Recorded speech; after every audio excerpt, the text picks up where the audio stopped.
So the first way, let me find my pen. So first way here, we're going to use the distributive property to factor. So what you want to do with these ones is look for that greatest common factor between both of them. Okay, so in this first example, I have 4a squared plus 8a. Okay, you want to pull out that greatest common factor. Okay, so what do both of these terms have? They have a 4 and an a. So I can pull out a 4a. Okay, then what would be left for this first term? Just a. And then what would be left for this term? 2. Okay, so this is one way that we factor. Okay, we pull out that greatest common factor and then see what we would have left for each of those two terms. Okay, so I had a 4a squared. So if I were to multiply back through, I would have 4a squared here multiplying. Multiply 4a times 2, that would be 8a. So yes, this is correct. Okay, questions on that first type? Okay, then looking at factoring trinomials. Trinomials meaning there are 3 terms. Okay, so this is where you have the form x squared plus bx plus c. Okay, so this is where you may have learned that x method of factoring. Okay, so for this first example, letter A, we have x squared plus 5x plus 6. Okay, so we're going to do this x method of factoring. On the top, that's where your c value goes, or your last term. Okay, so that will be 6. Your b value goes on the bottom. Okay, your b value is 5. Now, with this x method, you're going to see what multiplies to get 6, but adds to get 5. Okay, so what two numbers multiply to get 6 and add to get 5? It would be 2 and 3. Okay, so we have positive 2, positive 3. So what I'm going to do is separate it into 2 binomials. So we'll have x plus 2, that's where that 2 goes, times x plus 3, that's where that 3 goes. And then that would be your factored form. Okay, let's do another example, letter B. Again, we are going to do this x method. Since we're of this form, x squared plus bx plus c. So in letter B, we have x squared minus 8x plus 12. Again, your c value goes on top of that x. Your b value goes on the bottom. And in this case, it'll be negative 8. Okay, because there's that subtraction there. So what multiplies to get 12 but adds to get negative 8? Negative 6 and negative 2. Okay, so my factored form then, I'd bring this negative 6 over, so I have x minus 6 and x minus 2, since both were negative. Okay, and that would be that factored form there. Okay, then letter C. Again, this is part of our x method portion. So C term is negative 15, goes on top. B is 14 on the bottom. So what multiplies to get negative 15 but adds to get positive 14?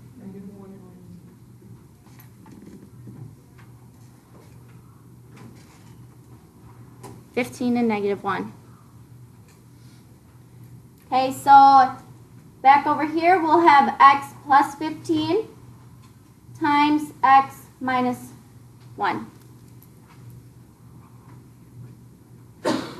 And that will be the factored form for letter C. Okay, questions on that x method?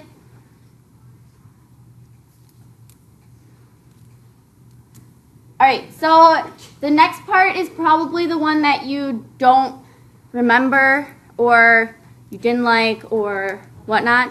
Okay, so this is where you actually have an a value in front of your x squared. Okay, so we have to do the x box method. Do you remember x box? No?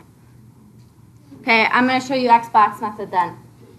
So here we have 6x squared plus 7x minus 3. Okay, so we're still going to do this x method type of solving. So first, in the top part of your x, you're not just going to write your c value of negative 3. You're actually going to multiply 6x squared times negative 3. Okay, so you're multiplying together your first term and your last term. Okay, so we have 6x squared times negative 3. That's what's going up here. Okay, so that will be negative 18x squared.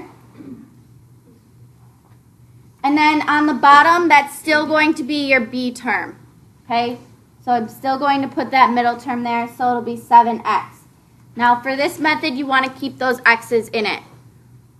Okay, so before we didn't need the x's. In this case, I do keep those x's in this problem. So same thing we were doing before. What multiplies to get negative 18x squared but adds to get 7x? 9 and negative 2.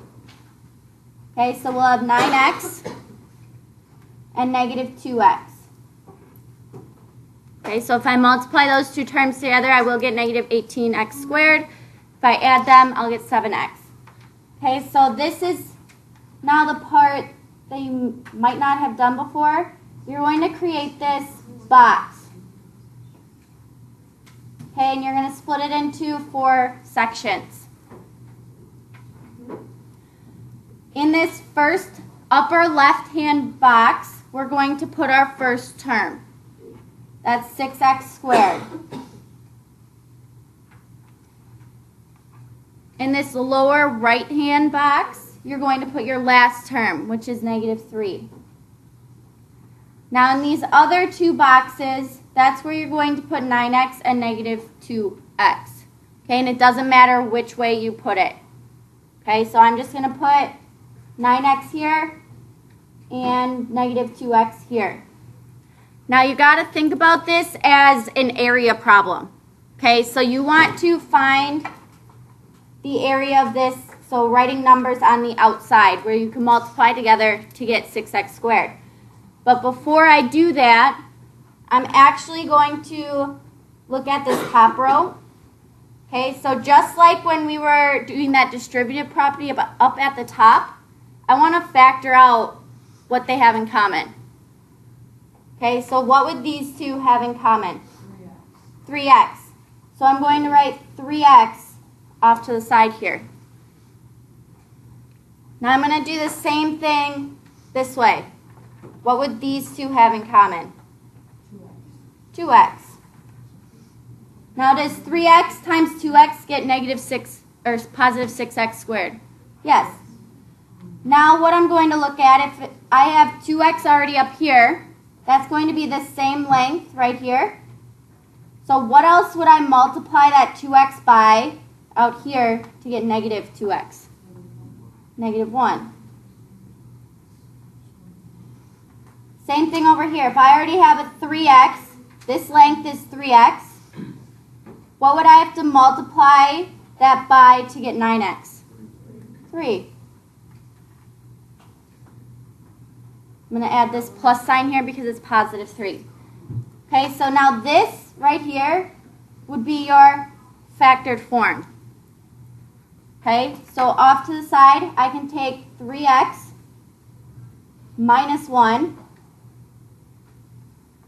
times 2x plus 3. That would be your factored form of this problem. Okay? Questions on how I did that?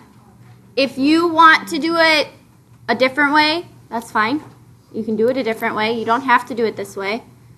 I just find this way a little bit easier to do.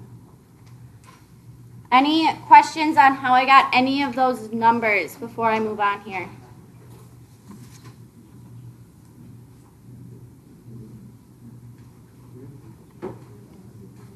All right, so on the back, the last type we have here are these special products. So if they have perfect squares, okay, so here we have perfect square trinomials. So if I have a plus b squared, okay, again, this is where you don't distribute that square to both numbers because there's that addition sign between. So you would have a plus b times a plus b, okay, both of those quantities, and you FOIL it out. And what you actually get is a squared plus 2ab plus b squared. Okay, so you just take your first and last terms. Those are squared. Okay, and then it's 2 times a times b as your middle term. Okay, if that's too hard to remember, you can still FOIL it out and get that same answer. Another perfect square trinomial is a minus b, that quantity squared. Again, same thing, except you have this subtraction in the middle. Then your difference of squares. So if you have an answer of a squared minus b squared, to factor that, you just take a plus b, that quantity, times a minus b, that quantity. So you just take the square root of each of those. So I do want to look at factoring these perfect squares. So for letter A, if you don't notice that it's a perfect square, you can still do that X box method to factor it. Otherwise, what I notice here is that 4 is a perfect square. I can take the square root of it. And 25 is a perfect square. I can take the square root of that. So what I could do, take the square root of this first term. That would be 2x. Okay, both of these are positive, so I'm just going to have plus each time. And then take the square root of your last term, which is 5. And then multiply it by itself. Yes? Okay, so I'm confused on how you find the difference between all of them. Like the one in the back, you handed out, how do you find the difference? This one, you have perfect squares for your first and last terms. On the other side, right here, 6x squared isn't a perfect square. Okay, so I'd have to do this X box method. Okay, the reason I'm doing the X box method is because your A term actually has a larger number than 1. Okay, up here, your A term is just 1, so all you have to do is this X method. Okay, so if you don't have a number out front, you can just do this. If you have a number out front, you have to do this X box method. And then if they're perfect squares, you can figure it out without even doing that X box. But if you don't realize that, you can still do X box and you'll get the same answer. Then looking at letter B, this is one where I have a difference of squares. Okay, so this is a perfect square. 4 is a perfect square. It looks like this one. Okay, so it looks like a squared, so x squared, minus b squared. Okay, 4 is a perfect square, so it could be 2 squared, right? I can factor it using this then. Okay, so square root of that first term is just x. Then plus the square root of the second term. So square root of 4 is 2. So I'll have plus 2 times, again, the square root of that first term is just x, then minus the square root of that last term, again, is 2. So when you have that difference of squares, those ones are a little bit easier to factor. I know for a fact you will need to kind of memorize how to do that one in Algebra 2 when you're starting to simplify fractions with different quadratics in them. Okay, questions on these perfect square factoring problems here? All right, so the last thing that I want to go through today is the quadratic formula. So I do have it circled in that oval shape there. Okay, that's the formula that you need to use to solve these quadratics.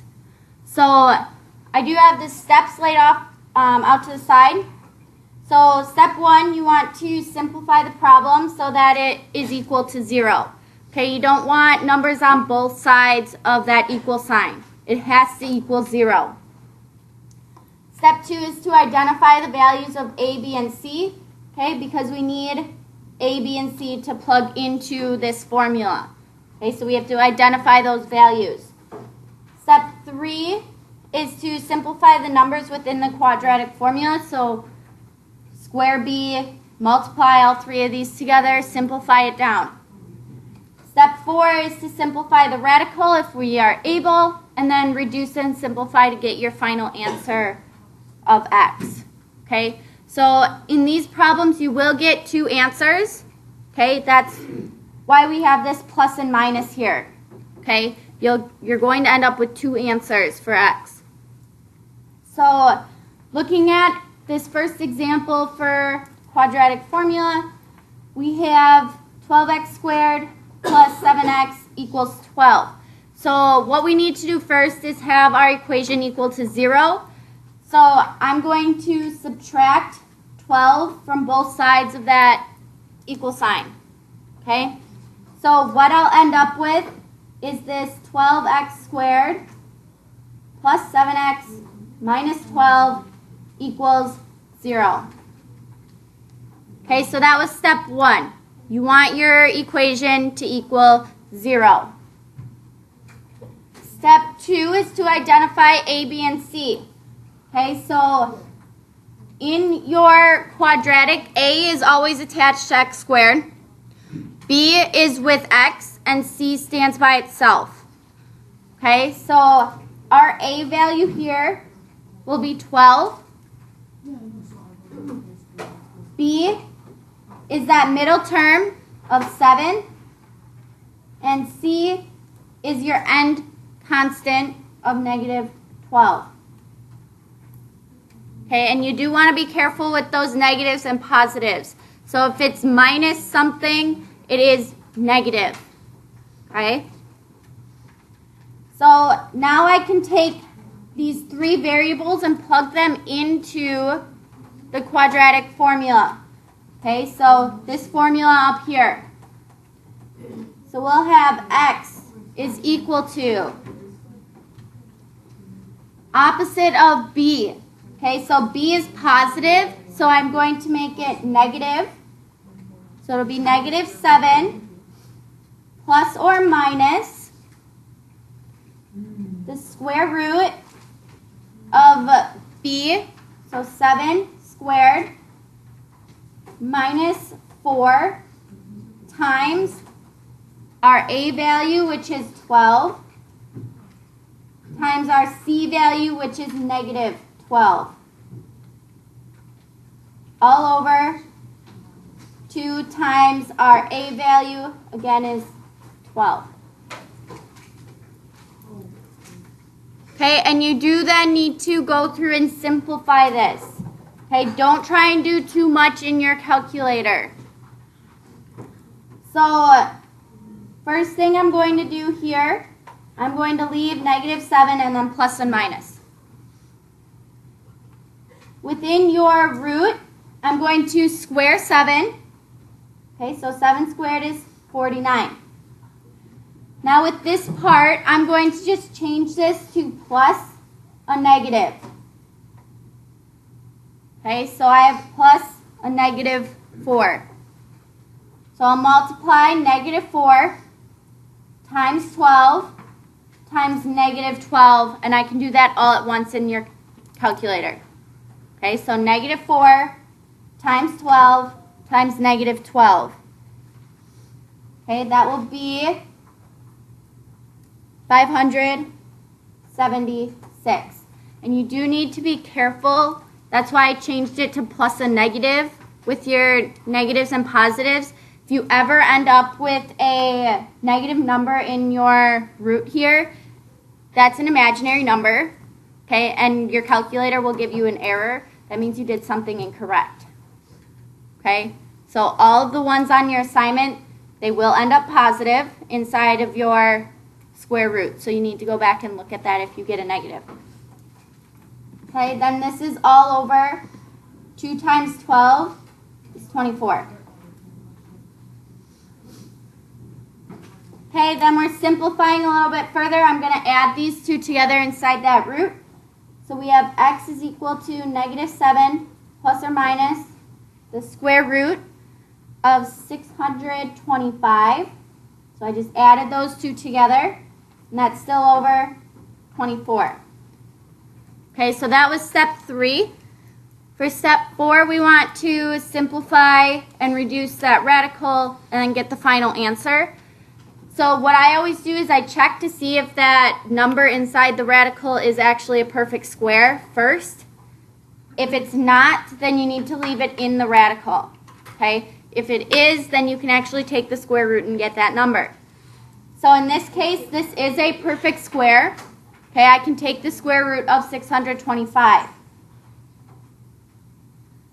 So x is equal to negative 7 plus or minus. The square root of 625 is 25. Okay, and that's over 24. Okay, this is where I split it into 2 separate problems. Okay, so over here, we'll say x is equal to negative 7, and I'm going to add 25. Okay, this is where that plus and minus comes in. So we'll add 25 over 24. Okay, the other one we have, we'll have x is equal to negative 7 minus 25 over 24. Okay, so you need that plus and that minus. Okay, and I can simplify both of these. So we'll have negative 7 plus 25 is 18 over 24. And yes, I want you to simplify the fraction and keep it as a fraction. Okay, so both of these do divide by 6. Okay, so 18 divided by 6 is 3. 24 divided by 6 is 4. So one of your answers will be 3/4. And then back down here, we have negative 7 minus 25 is negative 32 over 24. Again, I want to reduce that fraction. Okay, so dividing both by 8. Okay, so negative 32 divided by 8 is a negative 4. 24 divided by 8 is 3. That will be your second answer to this problem. Okay, and you can go back and check if you want on your calculator. So if you plug in 3/4 for x, you should get 0 if you plug it into this equation here.